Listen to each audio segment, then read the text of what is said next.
Blessed evening po sa ating lahat. Welcome sa ating prayer for the nation. And let's pray. Yes, Lord, maraming salamat sa gabi ito. Continue to bless this platform for the advancing of your kingdom. We pray, Panginoon, na bigyan niyo po kami ng wisdom, ng knowledge. Speak to us and we will listen. In Jesus' name, Amen. Yung share ko matatagpuan sa Ecclesiastes 6 verse 1 to 6. Narito ang isang kawalan ng katarungan na nagaganap sa mundo. Isang tao na binigyan ng Diyos ng malaking kayamanan, maraming ari-arian at karangalan. Sa kasawiang palad, hindi niloob ng Diyos na tamasahin niya ang kasiyahang dulot ng mga bagay na ito. Bagkus ay iba ang nakinabang. Ito man ay walang kabuluhan at nagdudulot lamang ng sama ng loob. Mabuti pang di hamak ang sanggol na ipinanganak na patay kaysa isang taong nagkaanak ng 100 at nabuhay ng matagal ngunit hindi naranasan ang maging masaya at hindi pinarangalan ng siya ay ilibing.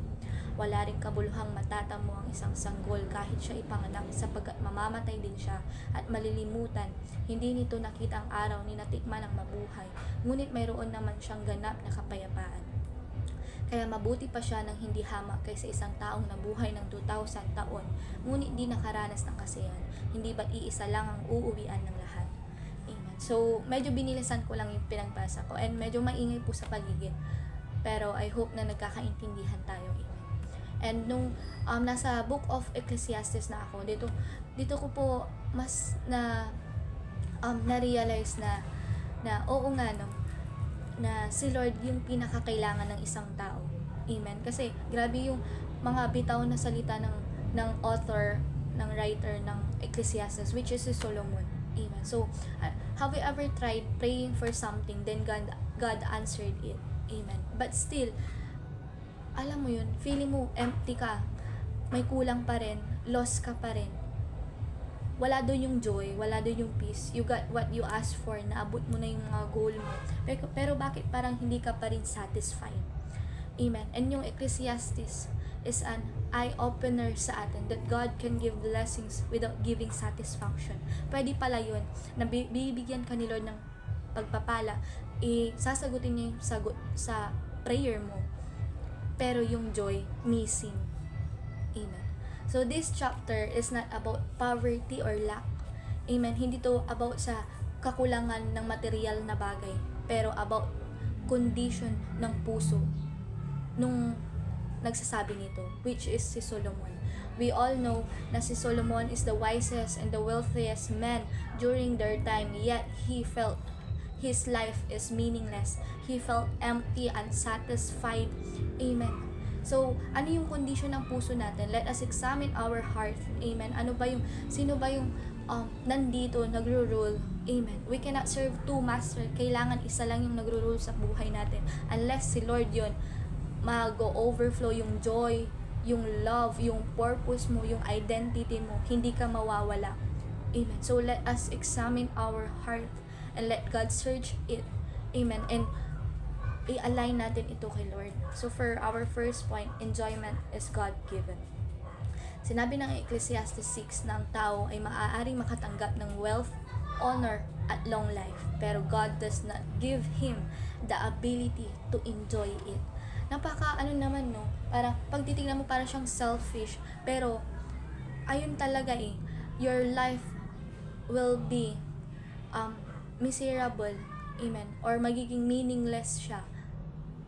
Not unless si Lord yung nasa puso mo. Amen. Kasi hindi tayo masisave ng pleasure ng mundo, ng validation ng mundo. Amen. It is only God who can give satisfaction sa buhay natin. Kaya nga 'di ba doon sa heart, may nakalagay doon, meron void dito sa heart natin that only God can fill. Amen. Enjoyment is not automatic. Hindi ito galing sa effort mo. Pero ito ay regalo ng Diyos. Amen. Mapagbigay ang Lord unless your heart is right sa Kanya. The Greek idea connected to enjoyment is euphrosin, which means inner gladness or settled joy. Hindi ito excitement, hindi ito panandaliang pleasure. Ito ay kapayapaan ng soul natin.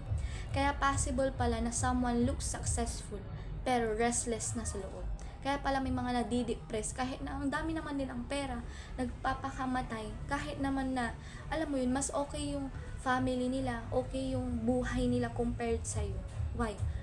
Kasi wala si Lord sa puso nila. Kasi hindi nila nakilala si Lord. Hindi nila yung true meaning of life, which is matatagpuan lang kay Lord. Kagaya ni Solomon, na lost siya.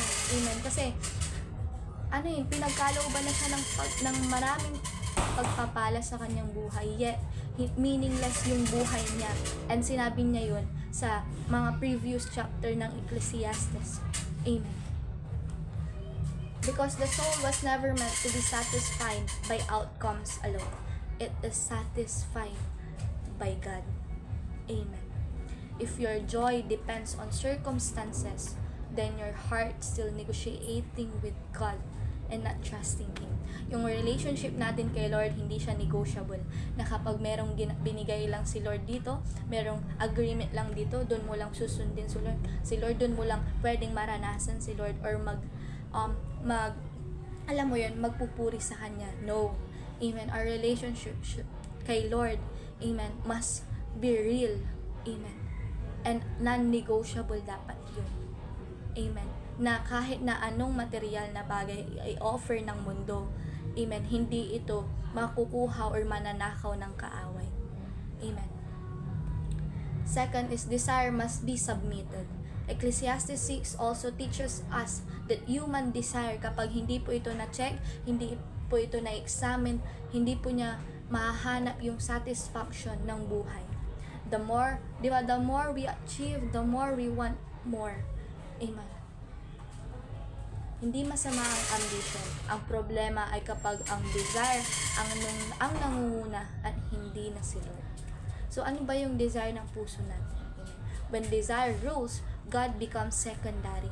Amen. Kasi, minsan, alam mo yun, bias din yung heart natin eh. Gusto niya yung mga fleshly desire, amen, yung makamundong bagay. Kaya nga kailangan ng alignment kay Lord lagi, yung heart natin, yung mind natin, yung mga decision natin, para sa ganun hindi tayo mawala, hindi natin ma-compromise yung faith natin.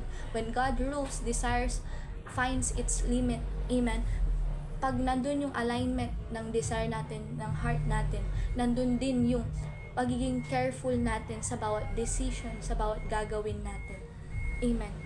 And doon na papasok yung, if gagawin ko ba to, mag-glorify ba si Lord? Amen. So, the real question, who is ruling your heart? Amen.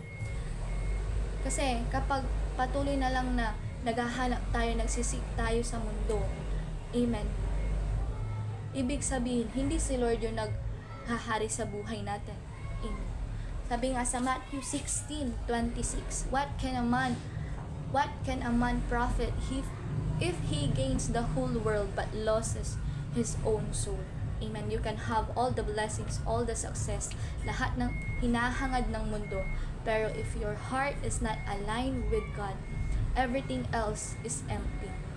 Amen. So as a conclusion, amen, sabi ko dito, restoration of the heart matters to God. The problem is not that God hasn't blessed us enough. Amen. The problem is our heart are out of alignment.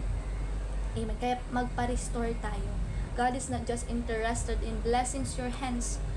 Interesado din siya sa pag-restore ng puso natin. Kasi 'di ba, lahat ng nangyayari sa buhay natin, amen, is nangyayari ito muna sa puso natin, 'di ba? Kaya let us allow the Lord, amen, to cleanse us and restore our heart, amen, upang sa ganun mabago yung desire natin, mabago yung pananaw natin sa buhay, pananaw natin sa mundong to. Amen. So, yun, I hope na may naintindihan tayo. Amen. To God be all the glory.